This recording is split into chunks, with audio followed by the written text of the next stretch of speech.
Selamat pagi, assalamualaikum warahmatullahi wabarakatuh. Teman-teman, saya pagi ini habis dari pasar, terus lanjut menikmati minum cabai ya, minum jahe merah. Karena 2 hari ini saya kayak batuk-batuk gitu, belum masuk angin opo-opo, tapi nggak kerasa masuk angin, cuma saya emang ada sedikit nyantol di boyok, di belikat itu, tak suruh ngerokin, belum hilang. Dan pagi ini ngejai, gue tadi ke pasar. Teman-teman yang mau nonton video gue tentang ke pasar bisa ditonton di YouTubeku Supriyanto Cah PCT ya. Nah, ini saya sedikit akan cerita. Tadi saya belanja beras gitu ke pasar dan DLL, kayak beli jahe segala macem. Terus mau buya jadi ruwet. Ternyata di pasar Kopro ya, itu sinyalnya jelek guys. Sampai saya diserudukin emak-emak. Saya ngantri, saya diserudukin, akhirnya saya pergi lagi aja. Dan setelah saya cek, nggak kok saldoku kurang. Ayo. Terus saya iseng ya, saya kan ada beberapa saldo lah, masih ada rekening gitu. Saya iseng cek rekening satunya. Kayaknya sih aku kepikir malah nggak ada duit lah di rekening satu gitu ya. Terus pas saya cek, lah kok ada KR otomatis. Kok ada duit nih. Ada duit 1,200.000 lah gitu. Terus saya cek apaan ya, terus saya baca-baca, ternyata dari Google Airline Elme Google Advertising. Berarti ini dari YouTube nih teman-teman. Cuman aku nggak tahu YouTubeku yang ini, yang Wonders Academy, tapi kayaknya belum deh kalau Wonders Academy, atau dari YouTubeku yang Supriyanto Cah PCT. Lagi-lagi teman-teman, yang ingin saya ajak ngobrol ke teman-teman semua, cerita gitu loh. Jadi konten-konten ibaratnya konten kayak aku yang ngawur, yang apa adanya, yang ya setahun sekali gajian kayak gitu ya. Tak istiqomahin aja teman-teman. Nggak tahu kapan bisa cair, kapan bisa menghasilkan. Yuk kita kontinuin aja. Akan datang masanya di mana tiba-tiba kayak gitu, duitnya cair gitu ya. Mungkin teman-teman yang lain udah ratusan juta, miliaran, kan mereka. Nah, kalau kayak aku ya nggak tahu, aku dapat ke 1 juta, alhamdulillah, dapat segitu aja teman-teman. Bersyukur. Bayangin pada saat mau bayar nggak ada duit, terus tiba-tiba gue di rekening ada 1 juta.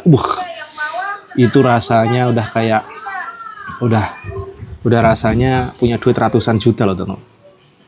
Intinya apa? Yang pengen saya ajak adalah ya bisanya kayak aku ngonten ngawur kayak gini ya konten aja.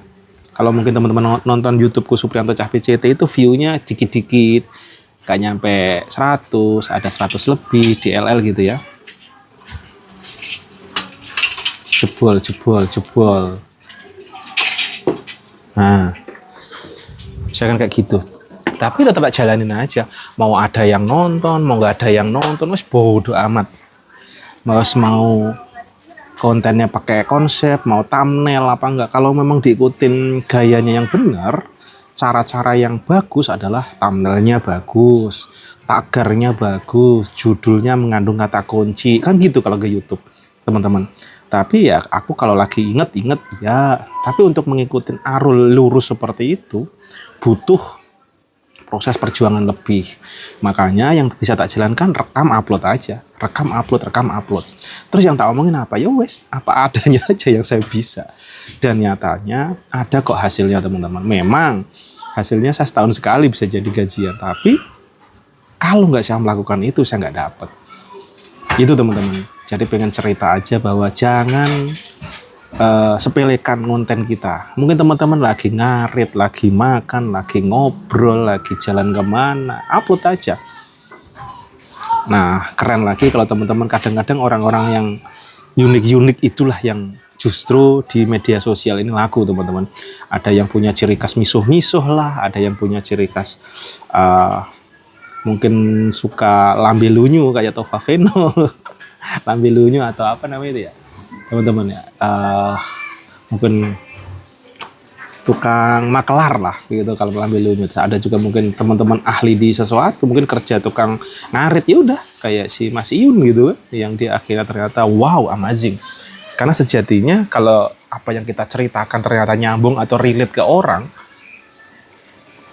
orang itu akan banyak ini loh. Terus dalam TikTok affiliate teman-teman, sedikit aku larikan ke TikTok lagi ya teman-teman ya, karena sejatinya akun ini kan tentang TikTok affiliate yang tak bahas sehari-hari gitu.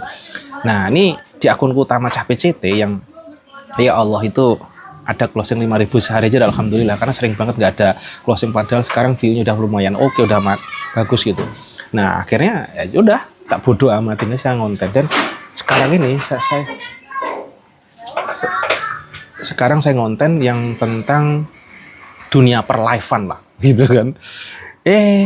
Nyatanya teman, nggak tahu kenapa tiba-tiba kalau saya ngebahas tentang live itu, saya rekam aja gitu, itu view-nya ya Allah ada yang FYP guys. Saya kaget ada yang FYP. Lagi-lagi saya tuh nggak ngonten, lagi-lagi modalin kon ngawur aja, apa yang di kepala tak lepaskan gitu aja. Kalau lagi ya ini ya juga kenanya.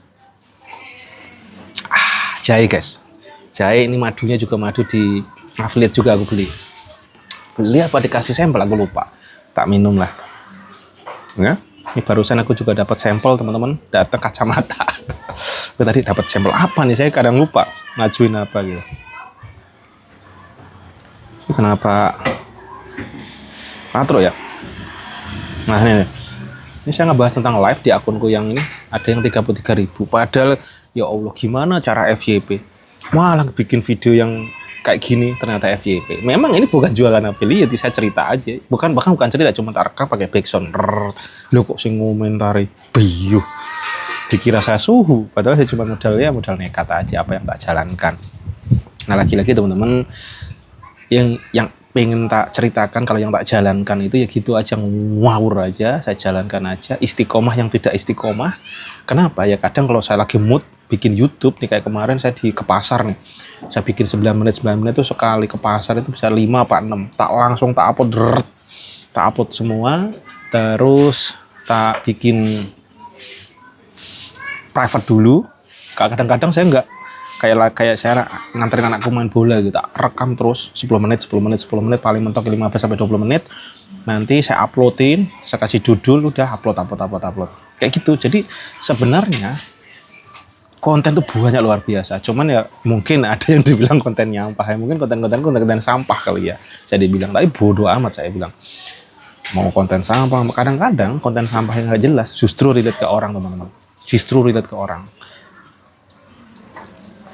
Contoh di dunia bola, saya kan nggak begitu paham bola, cuma saya ngerekam aja satu titik. Saya juga ada yang FYP di dunia bola, itu sekali tag video langsung videonya pendek, yang nonton 1,6 juta. Lagi-lagi starting saya modal konten-konten sampah, konten gak jelas, karena momentum tidak terulang. Nah ini sedikit cerita juga, saya ini kontennya begitu. Terus ada teman juga, saya ngonten tentang bola, jadi ada pertandingan saya rekam, saya upload. Terus ada juga orang dengan dia ngonten yang sama, uploadnya delay. Saya nyampe rumah langsung saya upload karena saya dapat sinyal wifi gitu ya. ada orang yang ngonten sama, dia nguploadnya delay sehari 3 hari karena diediting dulu, dikasih cover, dikasih kadang mungkin musik gitu ya. Tapi apa? Dia kalah sama saya dalam sisi momentum teman-teman. Jadi momentum itu bisa kita jual, nggak peduli video sampah kita kayak apa. Kalau momentumnya kita kena, dar teman-teman. Saya yang coba saya atensi di sini. Oh iya, momentum teman-teman. Permainan momentum. Nah, aku seneng kalau bikin video kayak bola itu ngoceh. Ya udah kayak komentator aja. Padahal saya nggak ngerti bola. Ngoceh dengan gaya saya, dan ternyata banyak orang yang suka itu. Terus udah gitu saya ngerekamnya. Saya tuh seneng nge-record gitu. Cuman pakai tangan, pakai holder ya, HP-nya ini juga. Kadang saya lupa. Saya nonton bola ke sini. Tangan saya nggak ngikutin, lupa. Wah itu yang nonton misuh-misuh guys. Tapi mereka kangen dengan konten-konten saya. Walaupun misuh-misuh. Yaitu nantinya dengan komplainan beliau-beliau yang para nonton. Mereka kan sebenarnya pengen mendapatkan view yang bagus. Tapi mereka ada komplain. Nah ini sebenarnya kesempatan. Ya next. Bahkan ada, ini kemarin sedikit cerita juga. Ada yang saya ngontenin kan fokusnya ke anakku dong. Area tempat anakku. Ada yang komplain, Pak anak saya dong dikontenin. Satu sisi jagre lah, saya sudah ngontonin yang lain juga, tapi satu sisi kesempatan. Saya malah kepikir, gile ini saya ke lapangan bawa kamera nggak cuma satu nih. saya bawa kamera, bahkan perlu kru pasukan tempur yang suruh ngeliput. Kalau perlu semua ada 5 lapangan saya record semua, saya pakai pasukan tempur, saya uploadin. Jadi kita kasih free, tapi imbal baliknya apa? Saya akan dapat ads, saya dapat ini kalau view-nya bagus, kalau orang puas, kalau relate lagi tadi. Nah itu teman-teman, ayo pokoknya istiqomahin, mau istiqomah yang tidak istiqomah, atau istiqomah yang ya istiqomah beneran gitu. Mau dibilang sampah, bodoh amatin aja teman-teman. Kita mulai aja dulu. Terus yang masih malu, aku tadi kepikir di jalanan, teman-teman kan banyak ada yang ngomong, "Mas, saya mau konten malu, izin." Emang saya nggak malu guys. Awal saya bikin video YouTube dulu, jangankan orang lain, istriku aja nyelak, menghina, temen deketku menghina. Dalam hati jangkrik. Udah sampai saya beli gimbal, zaman dulu beli gimbal, beli DSLR, pengen ngonten YouTube karena saya seneng mengabadikan momentum, tapi caranya lagi-lagi nggak paham. Yang saya fokuskan adalah senjata tempur yang bagus aja dulu. Mic kayak gini nih udah habis puluhan juta sih teman-teman. Terutama dulu saya gaya saya adalah Saramonic, yang termahal tuh 3,5-an jebol. Beli Saramonic lagi yang kecil-kecil sejuta berapa tuh, 3 malah. Belum yang lain-lain, Mixio juga pernah beli, dan akhirnya sini pakai Holyland yang saat ini saya pakai ini. Terus beli drone, saya beli drone tuh berapa kali. Ya walaupun belum mampu DJI, tapi saya punya drone juga saat ini gitu ya. Yang udah jarang saya pakai juga. Gimbal jebol, GoPro jebol. GoPro tuh udah 9,5. Dan hasilnya gajian 1 juta setahun gitu. Tapi enggak apa-apa, proses enjoy. Tadi juga ada yang komentar di TikTokku, "Pak, itu live lama, lighting lampunya aja banyak banget, apa nggak rugi dibuat?" Lagi-lagi pertanyaan cerdas. Kalau mikirnya semua kita rugi, ya nggak bergerak. Memang kita terlahir sebagai seorang pelaut, kalau kata nenek moyangku kan orang pelaut. Masa kita nggak berani ambil resiko? Lagi-lagi teman-teman, hidup ini harus berani ambil resiko. Mau resikonya mati, mau hidup, mau rugi, mau itu harus berani ambil resiko. Yang bener ngambil resiko ada kalkulasinya. Nah kalau saya ngambil resiko kadang-kadang hajar bleh. Jangan diikutin kalau memang takut, tapi kalau mau diikutin monggo. Kalau yang bagus, ilmunya ada, resikonya dikalkulit, tetapi ini timingnya perlu banyak. Kalau teman-teman berbisnis itu yang benar. Jadi melakukan sesuatu by research dulu, riset atau penelitian, coba. Misalkan produk yang bagus apa, kita teliti, itu benar-benar teliti datanya, kita dapet realnya, penjualannya kemana, cara ngomongnya apa, hooknya apa, diteliti. Kalau levelnya sudah company, kalau levelnya kita sudah besar, bagus. Tapi kalau kayak saya, by riset begitu, kesuwen. Dan saya nggak bisa mikir sampai kayak gitu. Malah nggak jalan, karena keselen. Mencari produk yang sekarang lagi hype gitu. Nyari aja, belum belinya, butuh waktu. Kapan kontennya?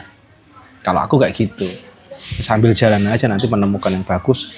Lagi-lagi teman-teman, memang culture budaya di negara kita, research ini masih berat.